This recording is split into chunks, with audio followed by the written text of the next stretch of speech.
Hi, my name's Greg Sizemore, and I'm the founder and president of the Construction Users Roundtable. It's commonly called CURT.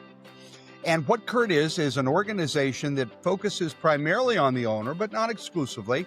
And we share perspectives, experiences, and joint resources on issues which are important to the owner's portfolio, like safety, workforce, best practices, project excellence, lean, those kinds of subjects.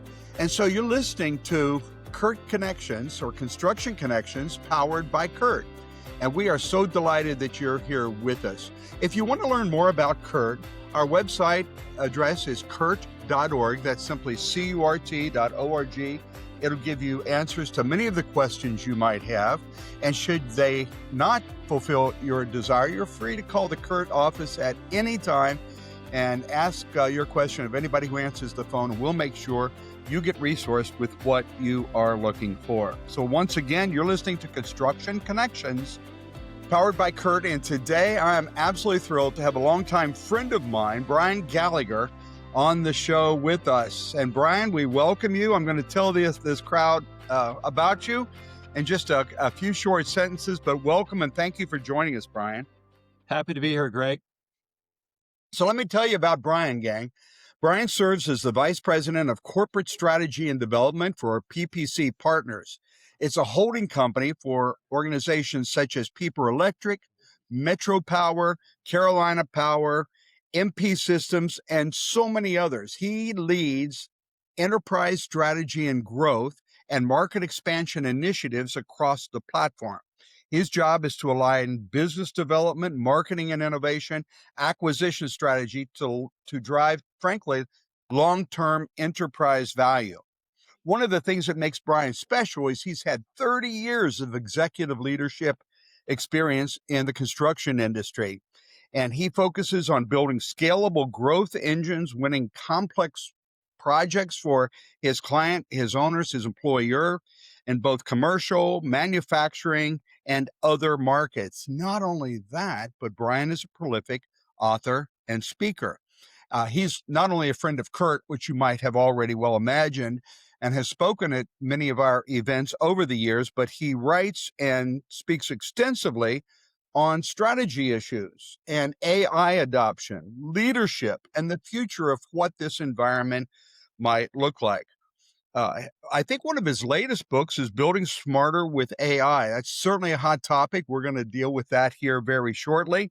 And one of the things that caught my eye on his resume was that he's a Maxwell Leadership Certified Trainer and Coach. He's also been recognized by Procore and an organization called Let's Build, which many of you are familiar with, as one of the top construction industry influencers. So Brian, we are glad to have you all the way from Myrtle Beach to Cincinnati, where we sit. And I'm sure your weather is much more salubrious than ours is right now. But more importantly, we thank you for taking time out of your busy schedule to join us. Absolutely. Looking forward to it. Well, let's jump right in then.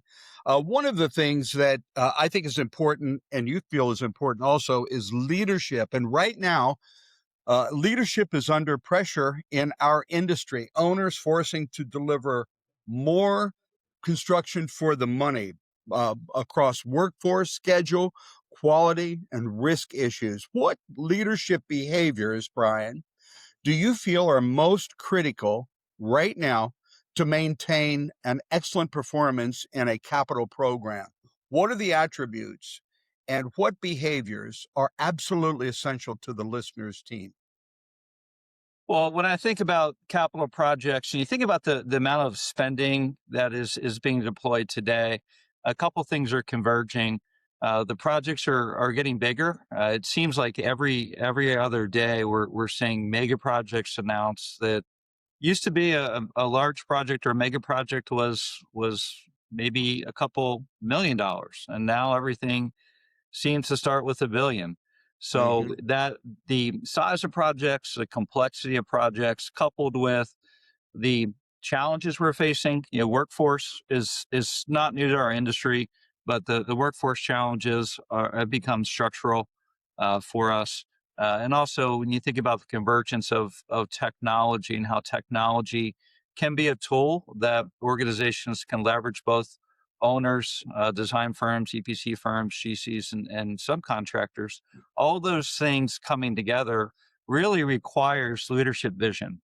It requires leaders of organizations, not just the president and CEO, but leaders of projects, leaders of the owners, uh, leaders of the teams that are working together to have a vision for the project, how things are going to come together, being very intentional, defining with clarity what the outcomes are, developing the right path. And that can be a project execution plan for a project, but also looking at the invariable things that are going to happen in today's environment. And we're in a unique environment with things changing so quickly and rapidly. Being able to have the ability to look at scenarios, how they're going to impact Mhm. a project, and being able to pivot.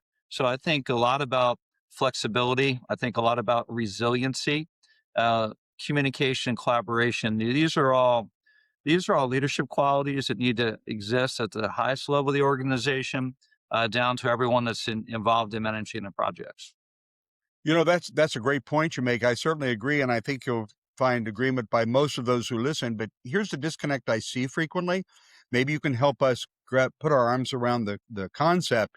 Often there is a gap between the culture that the office is trying to establish and the C-suite is trying to establish, and what actually happens in the field, down to the superintendent, even down at the craft level. Question: how can leaders ensure that cultural vision and the office translates down to our projects in the field, which may be nearby or maybe several states away? What is the continuity that's required? How do you achieve that? Yeah, I think that's the biggest challenge that many companies face, and that's where the biggest disconnect exists. And really, I believe it comes back to really defining the company culture and values, and how they really need to be integrated and deployed through processes and systems, metrics, and the ways that organizations operate. A company culture, their mission and their operating principles simply can't be things that exist, that are hung on a wall. They've got to Yeah. be woven through how the company operates. There needs to be a lot of clarity, intentionality in structuring an environment where everyone in the organization is aligned to achieving the same objectives, when it comes to taking that vision and direction and culture from the C-suite or the executive level, and then being able to have that as something that's deployed throughout the whole organization. That's so true. I've been an adjunct prof at the University of Cincinnati in the College of Engineering for many, many years, and also teach a leadership development course, oddly enough, using the Maxwell material. And one of the things that I've seen change over the years is the concept of I'm going to call it work life balance with the younger Gen Z folks, and their expectations are changing, their values are changing. They don't expect to be with the same company. They are expecting an accelerated career path. What have you seen, Brian, in the field or in your research for some of your books that are potential disruptors to business as usual when it comes to acquiring talent and building into them with these leadership capabilities you just described? Sure. So I think in business, every generation has a different perspective on the generations that preceded them and Mhm. those that are going to be coming after them. In reality, there are certainly differences, but I think a lot about when there's differences between people, between organizations or generations, finding that common ground where there is a connection. So when you think about how can you connect with different generations, it really comes, in my opinion, it comes down to being willing to listen, asking questions, and getting a deep understanding of desires, motivations, goals, what drives people, and oftentimes when you hear generations talked about, things often get painted with a broad brush. And some of those attributes might be true, but it's not always true about everyone that's part of that generation. So I, Mhm. I like to not necessarily take a broad brush, but really look at the individual. Where's that connection? Because there's always going to be that common ground. There's going to be a way to provide that connection where you can help build that bridge and develop a little bit of clarity about a relationship, about how you can work together to achieve a common goal. What do you think's incenting the new hires? Gen Zers, back in the day, it was just get a good job, find a career path, maybe stay with the company for 20 years and seek to do very well on the job that you've been tasked with and then move along up the proverbial corporate ladder. I think that's shifted. Are you seeing a shift, and what do you feel incents not young adults? What is their key incentive in your research? Yeah, so I would think about it this way. What I've come to learn in working with folks with the younger generations, I think they're really valuing or looking for significance, where they can Uh, they can contribute, be part of something meaningful, where they are adding value to something. And I do believe that there is a desire to continuously learn and improve in ways that they can contribute. So I think a lot about significance and being valued as part of an organization or part of a project team. do you think that this concept of sustainability also incents the younger crowd coming in? I think it certainly is. It's certainly of a high priority. There's a little more focus, and it's something that definitely is important to younger folks that are in our industry. Yeah, I think so too. A part of this cultural transfer or transfer of cultural norms from the C suite to the field, if you will, is decision making on complex projects. As you well know, the bigger the project, the more convoluted and lack of clarity you get when it comes to decision makings on these things. What frameworks or approaches do you feel helps leaders make better decisions under greater risk or greater uncertainty? And maybe the answer is there is none, but I'd be interested to kind of peel the onion with you on that. Do you Are you aware of any frameworks or approaches that are emerging that help us make faster, better decisions under greater uncertainty? Sure. So when I think about decision making, I think oftentimes people believe there's a right or wrong decision, and that's not always the case. Mhm, Sometimes it's the best decision for the given situation. So to be able mhm. to make that decision, I have a framework that I use that I've written about and included in some of my books, and it's called the Apex framework. And what that's really about, very simple acronym, and it's really kind of assessing the situation uh, or the scenario and aligning it with the objectives and goals of the business of the project, and then prioritizing what's most important from an outcome standpoint. What are we trying to achieve?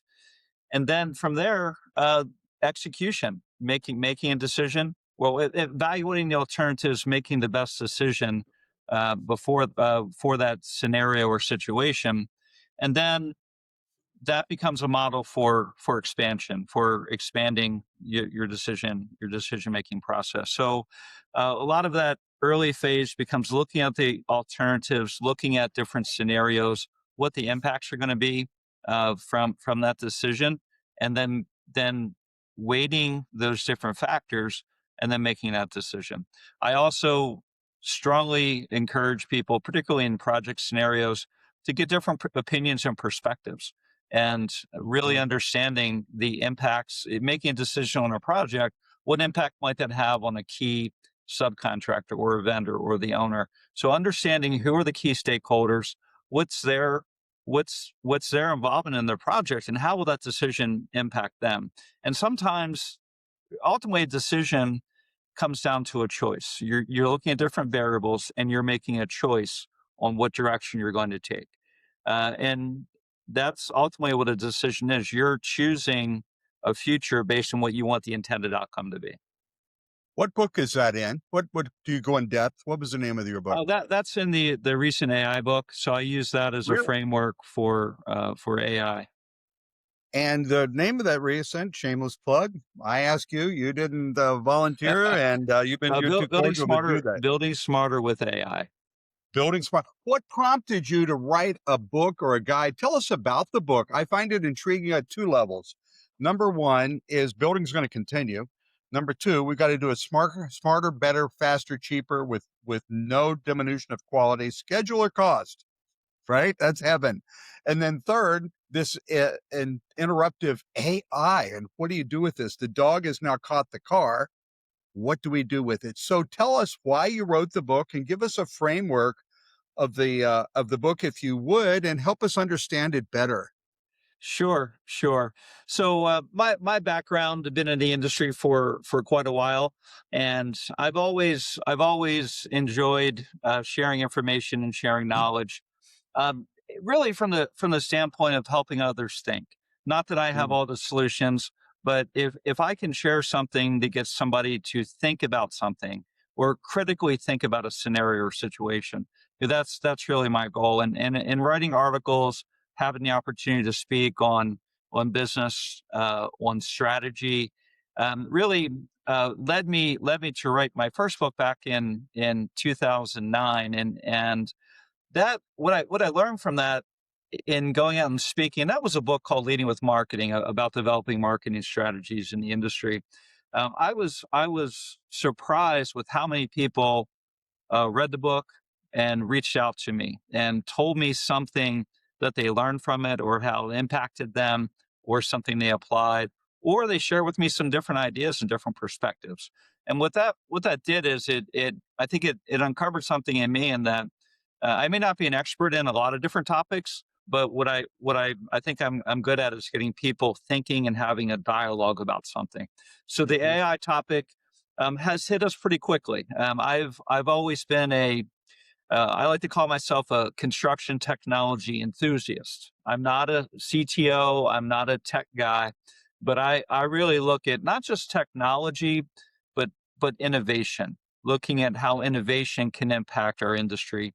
And I first started playing with AI about three and a half years ago, and really looked at how it was impacting some other industries, what some use cases were, and the potential for transformation. And that led to some conversations and dialogues at events like CURT, talking to my peers, having dialogue. What are you doing? How are you approaching this? And some other organizations through, for instance, ABC, Built Worlds, and others, end up finding myself on panels or discussing it, again, not from a technology standpoint, but looking at AI as potentially an innovative transformation for the industry. So when there's any change or disruption in the industry, the ways that leaders really need to look at that is they need to apply a strategic framework, looking at how what the potentials are and how you can embrace an innovative change. And I think history is filled with examples of companies that were once dominant in their industry. If you look at the original Fortune 500, which was published in the 1950s, less than 10% of those companies are here today. The S&P 500 has changed significantly. The average turnover used to be 25 years. Now it's down to 14 years, meaning that those companies are changing. And then you look at our industry. You look at ENR's top 600 contractors. That from that when it was originally produced, only 12% of those companies exist today. And a common theme, if you look at the Fortune 500, the S&P, and ENR, and any other industry, I believe that the same rule would apply. Is that these companies were at one point, they were the market leaders. They had dominant market share. They had the best customers, the best employees, the best strategies, and the best plans. But a common theme is they all failed to adopt. They have failed to adopt the changes in their market, changes in their client needs, maybe changes in technology and shifts. And I think one of the things from companies that have been able to survive and succeed is they're agile. They're agile companies. They're looking at ways that they can embrace change. And what I think about AI, and what really prompted me to write the book, is to look at I'm a history enthusiast, if you will, as well, and also specifically business history. And I think we can all learn from successes of companies, but more importantly, we can learn from reasons why companies haven't succeeded. So really the driving factor for me to write the book was to share some stories, share some thoughts, and help people critically think about how a transformative, and I don't want to just call it AI technology, but how AI that could be a transformative lever could transform an industry and transform someone's business. Interesting. When did that book, when was it available for purchase? It just became available for purchase in February. So it's available That's for purchase on Amazon. By the way, for those of you who are listening to Construction Connections here, we're talking to Brian Gallagher, and we're talking specifically about his new book, Building Smarter with AI. And Greg, if we could put up that title when we do this presentation, we will promote that book on this podcast as well, Brian. And if you're thinking of a good speaker and you're listening to this out of curiosity, I would highly recommend and endorse Brian. We've had him several times over the years at CURT, and he's never disappointed. And he's always exceeded expectations in terms of the value of the content he shares. He's no nonsense when it comes to the subjects. He's well versed in it and experienced in it. And I highly recommend him. And no, he didn't pay me to say it. And this is not an infomercial. But I do want to peel the onion, if I may, Brian. I think we're taking a little bit of a side bunny trail here, but I think it's important. We'll give you an example. At the CURT National Conference, when we had 3 concurrent sessions, the AI session had more people in it than the other 2 sessions combined. So there's a lot of curiosity, a lot of interest, and I think a lot of ignorance, but still a lot of curiosity to want to know better, be better. How do I use it? Break down for us, if you would, the segments of that book and kind of share with us why you included in the final editing, why you included that particular chapter or that particular topic. Can you do that for us? Sure, absolutely. So with the book, I start out with a little history of the construction industry and some of the challenges that we face that you all know and your current audience well knows about construction productivity and some challenges. The industry overall generally being slow to adopt new technology, and also some of the challenges that we're facing as an industry. A lot of things you talked about earlier with supply chain issues, large projects, capital spending, and workforce and labor challenges. So I paint a little bit of a picture of that, and then I talk a little bit more about what AI is, defining AI for a novice who is not a technology person, and then I go into why AI matters to construction, where I think AI is starting to have an impact. I do cite some studies and research about how construction companies are using AI today.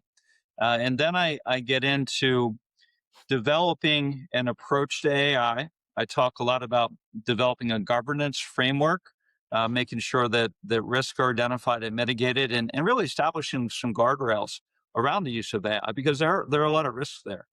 And I talk about AI literacy, and AI literacy I think is very critical, and that's at the senior level in the organizations, but to everyone who is using AI to understand AI. Then I get into some use applications, and then from there I talk a lot about data. Data is critical, so we can deploy a new tool or a new model. We can use a large language model, or we can deploy some AI agents. But the fact is, the data which those tools are using has to be good data. And if you don't have the good data, you're not going to have a good output. You're going to be making wrong or bad decisions based on what was in that model. So I talk a lot about the data side. And then I think the next thing for me was really to look at the human side and the impact that AI has. And I think a lot of the reason why there's fear or distrust of AI is people feel AI is going to take their jobs. Yeah. And we've seen reports, and there's been some of the leaders of large consulting companies, large technology companies, making comments or statements that within 3 years or 5 years, 20%, 30% of all entry level jobs will be disappearing. But I think there will be some change. There will be some jobs that no longer exist. So I talk about that human side, and really the importance of leading an organization and evaluating that the human side and the things that you need to think about as you're deploying AI.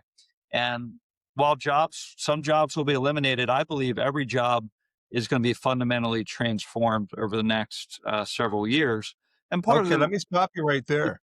That is a huge statement from a man like Brian Gallagher, who's a prolific author and 38 years plus experience in this business.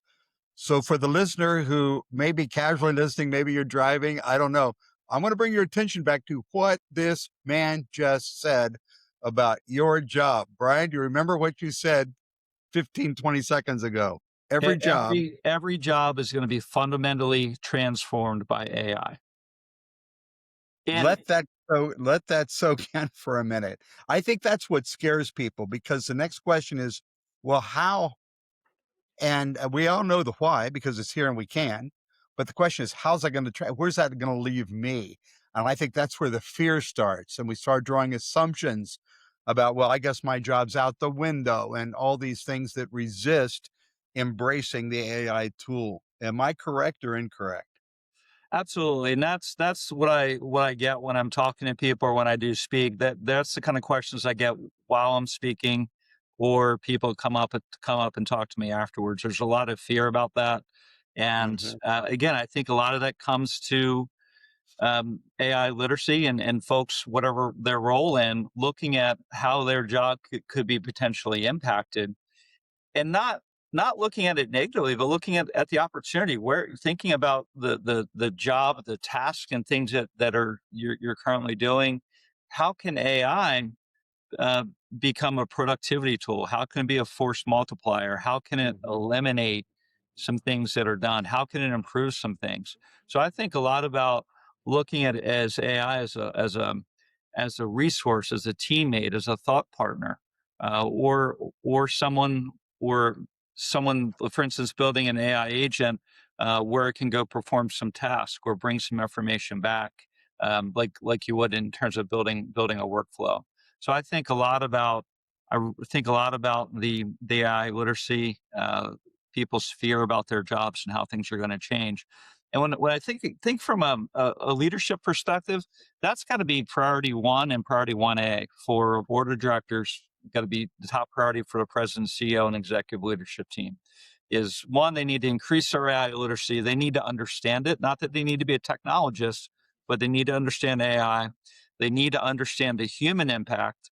And one of the things that I talk about in the book is change management and having the right culture and building a model for how your organization is going to anticipate change, embrace change, and provide the right structure and framework for how that's going to impact your organization.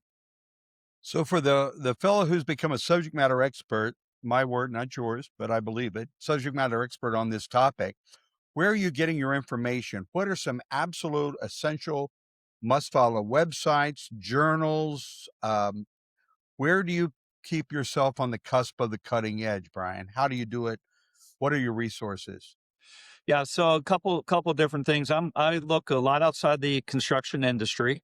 I'm looking at the presidents and CEOs at the all the companies like NVIDIA, Jensen Wang. I'm looking at Anthropic. I'm looking at ChatGPT. Looking at the leaders of those companies to see what they're saying publicly. And Yeah. just recently, there was every year there's a technology and political summit called Hills and Valleys. And what Hills and Valleys is, it's a conference where they bring together all the technology leaders and they bring together political leaders, both from the federal, state, and regional levels. And they also bring together some business leaders. And the things that they talk about is really focused on, as technology is advancing, what needs to advance and change from a political regulatory landscape. And you look at conferences like that and watching just for 30 minutes or an hour, seeing a panel of these tech CEOs talking about what they're envisioning for the future. I encourage people to maybe in your personal time, uh, just set some time to go in and watch a couple of these videos that these tech leaders are talking about. I'm looking also at some of the big consulting companies like a McKinsey and others, seeing what they're publishing and putting out there. There's a number of podcasts out there. One of my favorites is a couple folks up in Ohio and in Cleveland. They have a podcast called the Artificial Intelligence Show, and these folks also operate a website called SmarterX. And what's great about their these are folks that are practitioners, but they're also touching multiple different industries. And one of the best things that they do is they also provide some education, training, and programs you can sign up for. But they do a weekly podcast, but every other week they do a thing called Q&A, where they take all the questions that were asked at their events. And these are what I've found, and I've shared this podcast with a number of people, is when they go through the Q&A, invariably people that I share this with, they'll call me or text me and say, "Hey, I had that exact same question, but I was afraid to ask somebody about it." So I think following some folks like that, and also in our space, the construction industry, I obviously CURT's doing some great things from a thought leadership and bringing people together. I also attend events put on by folks like KP Ready, Built Worlds, and some other organizations that are. I think what's interesting about how the industry, we've got folks in the industry, both companies that are developing solutions. There's many companies in our industry that have venture platforms where they're investing in new technologies. They're partnering in with emerging technology. We've got the big software companies that we all know and love that are part of the industry that are bringing AI solutions through their models. And then we've got folks from outside the industry. We got folks from Silicon Valley and other technology hubs that are looking at the challenges in the industry. So I do spend time following them and looking. I look at where if you're on LinkedIn and you follow some of these companies, you're seeing where the investments are being made, where the capital's coming from, and understanding where the capital's coming from and understanding what problem they're trying to solve really helps paint a picture of where the opportunity exists in the industry. Interesting. It's absolutely fascinating, intriguing. What do you think are the biggest barriers, threats, watchouts when it comes to embracing AI? You mentioned ignorance. You mentioned, um, the human impact and the resistance of this is going to take my job. Why should I support it? And the resistance. Are there other human behaviors or leadership challenges to those behaviors that need to be addressed in order to assure that this AI tool is properly engaged with, embraced, and deployed and improved upon in our industry or in an individual company? Thoughts on that question? Yeah, so a couple of thoughts on that. One is I talk about, well, what if we wait? Let's let others figure it out.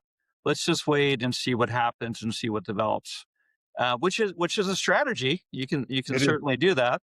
But I believe that folks will be passed by, and I think it might be difficult to catch up.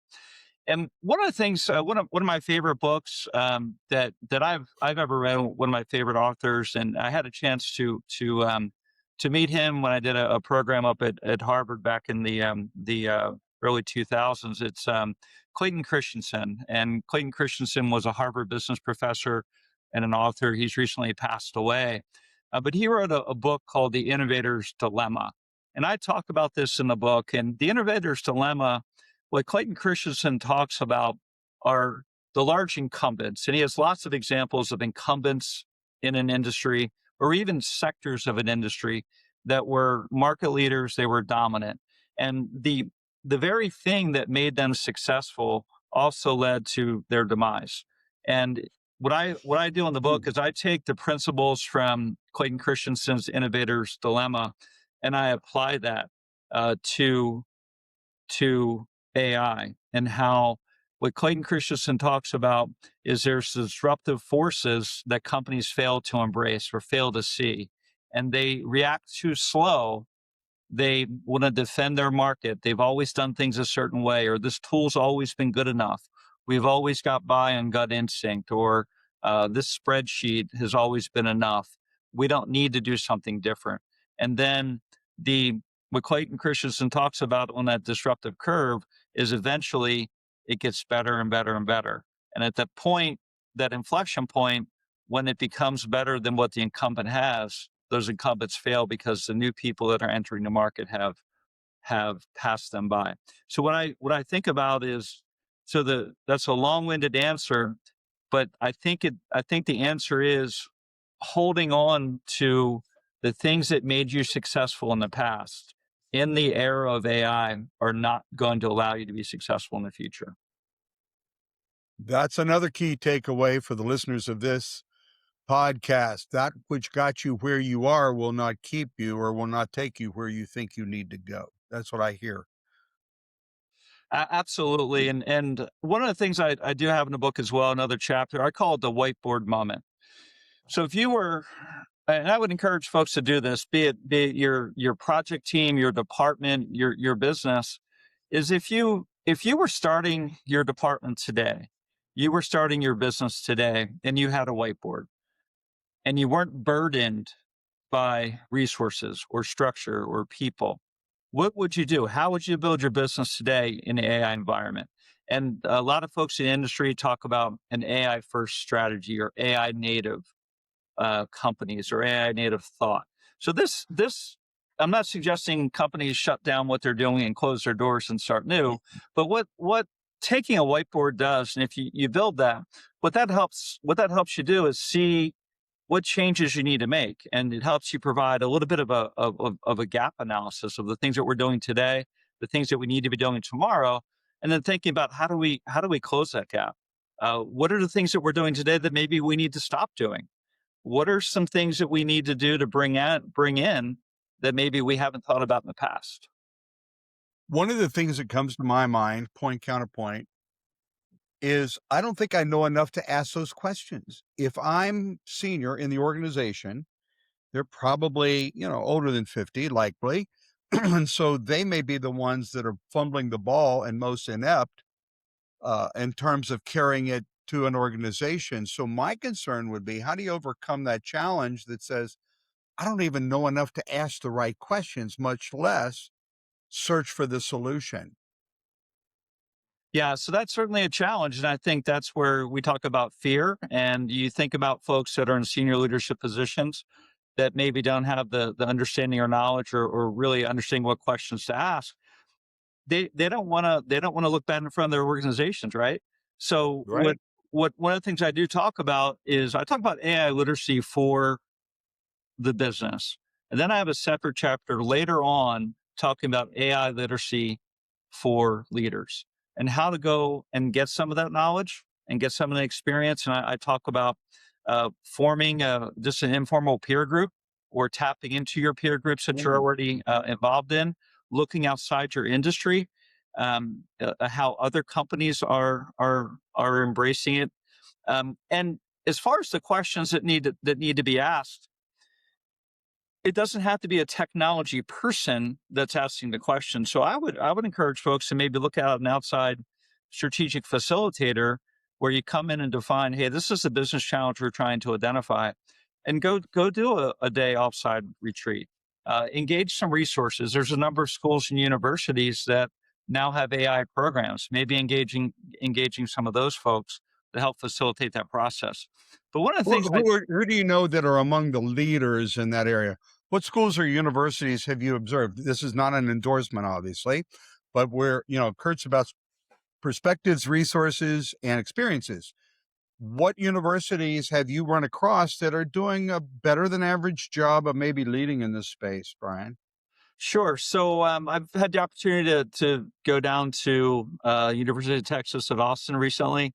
There's some folks there, Texas A&M as well, Clemson, which I'm involved in their construction um, science management program. We recently put on an event back in the fall.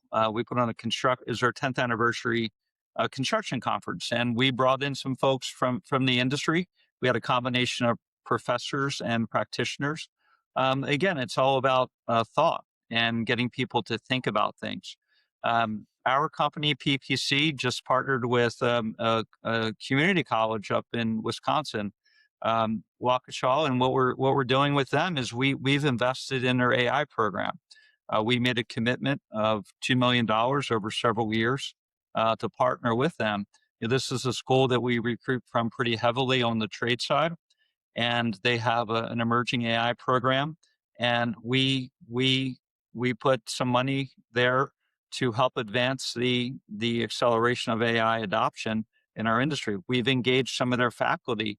We had some folks at their faculty come out to one of our executive leadership meetings in August of last year. So we're engaging resources like that, and there I think I would encourage folks to look locally. The current schools maybe they're involved in, if they're doing trades recruiting or involved in a construction management program, ask the questions. What's going on from the AI perspective? What are you doing as an organization?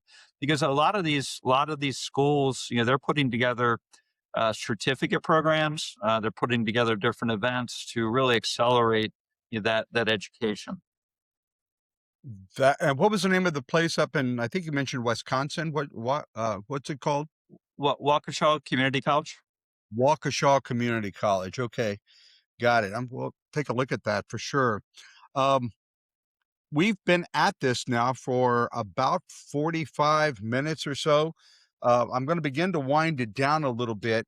Is there a question about the leadership capability of an organization, its adoption of new trends, its ability to pivot? Is there a question I haven't asked that you thought for sure that I would, that you feel our listeners need to know about?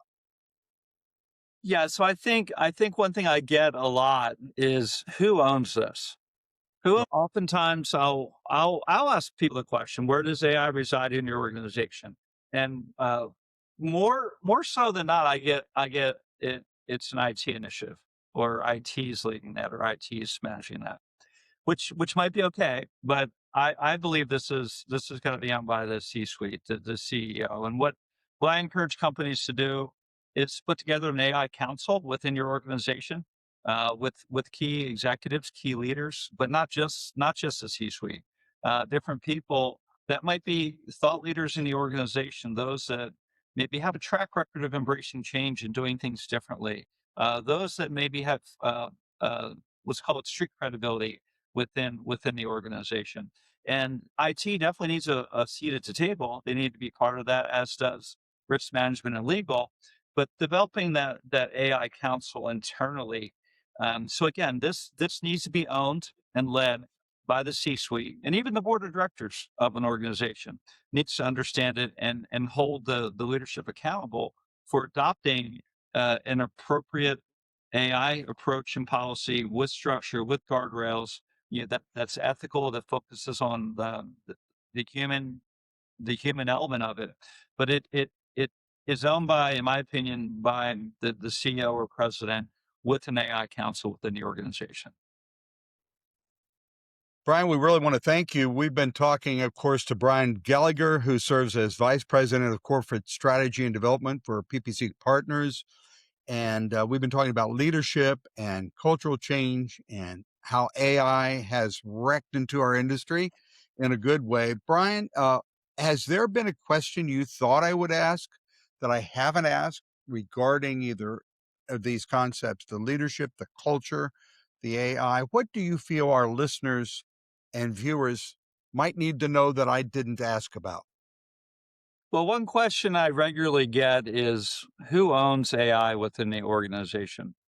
And when I talk to people, and I'll ask them where it resides in their organization, and oftentimes I get the answer, it sits in IT.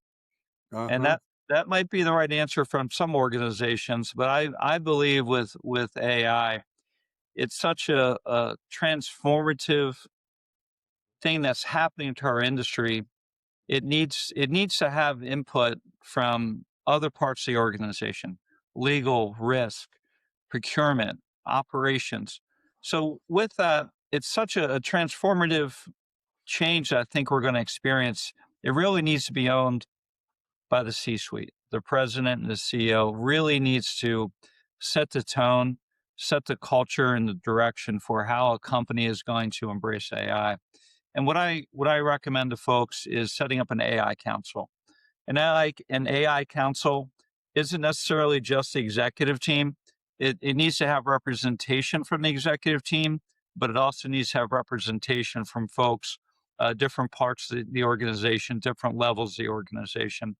And these need to be typically folks that they don't have to be the most technology savvy person, but they need to be people that have some organizational credibility, folks that are used to embracing change, and also people that have a track record of putting people first. And I think a lot about that. This IT, this is not just a new technology. This is not a piece of software. IT definitely needs a seat at the table. IT needs to be part of this, but we need to really view this as an innovation in the industry that's going to require change management. And that change really needs to be driven and directed by a key leader, such as a president, CEO, that's really helping paint the vision for the future. And they're helping create an environment and a culture where AI can succeed. Excellent. A follow-up question to that, and we can edit it out or we can include it in. We'll let our producer decide that is, are there so I think AI engineering or prompt engineering is becoming a thing. I hear those words together. I've never heard those two words together before, assuming AI is three words then. How do you think it's going to show up in the colleges and universities, community colleges? For example, the place in Wisconsin, how's it going to change the education of engineers and CMs? So I'm on the industrial advisory board and the dean's advisory board at the University of Cincinnati College of Engineering, where we too have a construction management program, and proud to say that we invented the concept of co-op and stand as the number one university in the country, public university for co-ops. So we like to spar with Clemson in a friendly, competitive way all the time on these competitions. And sometimes they lick our tails and sometimes we lick their tails. But anyway, how do you think it's going to change the way we deliver education to the Gen Zs? Yeah, I think the current education system is going to evolve very quickly, and it has to, because the demands of the industry are changing so quickly. And if you look at some of the comments made again that I referred to earlier with some of the technology leaders talking about the impact to entry level jobs. I think a lot about if AI is replacing some tasks that are done by entry level people, the concern I have about a business is the folks that are senior that have the wisdom and have some of the battle scars that can take some of the information AI is producing and use that to make decisions. We're going to have a gap. We're not going to have an opportunity for those young people to develop. So that being said, I think and the other point I want to make is if you look at unemployment today, the unemployment statistics, where we are overall unemployment, let's say it's about 4.95%, maybe a little bit lower right now. But if you look at the unemployment for people in the under 25 demographic, it's closer to 14-15%. And I think that tells a picture that also coupled with the fact I'm hearing a lot of folks that are coming out of college and parents that I talk to where their child isn't able to get a job in their major, or they're taking a job and they're underemployed, or they don't see an opportunity to advance. Now they're thinking about what else do they need to go and do. So the ultimately, as I think about a college or an educational system, we're producing essentially producing a product, right? We're producing students that are going to go into a business and make a contribution to that business. So the needs of the businesses are changing. So I believe the educational system, leaders in the educational system, need to be working very closely with leaders of business, understanding how are those requirements and demands changing. And I think that the challenge sometimes with educational systems is it's slow to change, and sometimes bureaucratic environments that maybe inhibit that. So I think a lot about the every major, in my opinion, no matter what your major is, there's got to be exposure to how to use AI, general use Well, of AI, how to use AI in your future profession and business. And one of my biggest fears is AI. It I think what we're seeing today with how AI is used, particularly in middle school and high school and even college, is it provides a shortcut. Here, yep, let's throw this in AI. We'll put the question in, we'll get a response, and maybe I'll work with some of the text and I'll paste it as my response, and yeah, it's an easy answer. So what I fear we're losing is critical thinking skills. right. And I think a lot about what folks that are coming out of the industry, and certainly folks in our industry, engineering majors, construction management, industrial technology type folks, taking some other classes, certificate programs, and things in AI, and thinking about how AI applies to the business and profession, and also looking at how that job is going to change in the future. And I know we don't have all the answers. We're not going to have all the answers, and the pace of change, the velocity at which we're seeing change, is really unprecedented. And candidly, I would not want to be the president of a university system right now, with all the change and things that are coming. There's a lot of things to think about. Wow, there's a lot to peel back there, but we don't have the time to do it, Brian. So maybe we'll meet up in someplace nice in South Carolina there and continue this conversation. Anyway, to our listeners and to our viewers, we are so thrilled that you have joined us on this episode of Construction Connections, powered by CURT. We've been talking to my good friend Brian Gallagher, who is just an SME, a subject matter expert when it comes to these things in the industry. He serves as Vice President of Corporate Strategy and Development for PPC Partners. If you'd like to learn more about CURT, you can certainly access our website, www.curts, that's C-U-R-T, .org. And on there's telephone numbers, emails, any number of resources that you could reach out to and follow up your inquiry. I'd also like to take this opportunity and tell you we have a set of virtual meetings in April, on April the 28th, which I believe is a Tuesday. We'll deal with workforce issues and we'll deal with safety issues in two different segments, morning segment and afternoon segment. You can learn more about those also at the CURT.org website. We encourage you to like and subscribe to this podcast. And I want to thank Brian once again for a very intriguing hour together. Thank you for your time, Brian. It's been my joy. Thank you, Greg. I appreciate the opportunity. We'll see you soon at a CURT event. Thanks for joining us.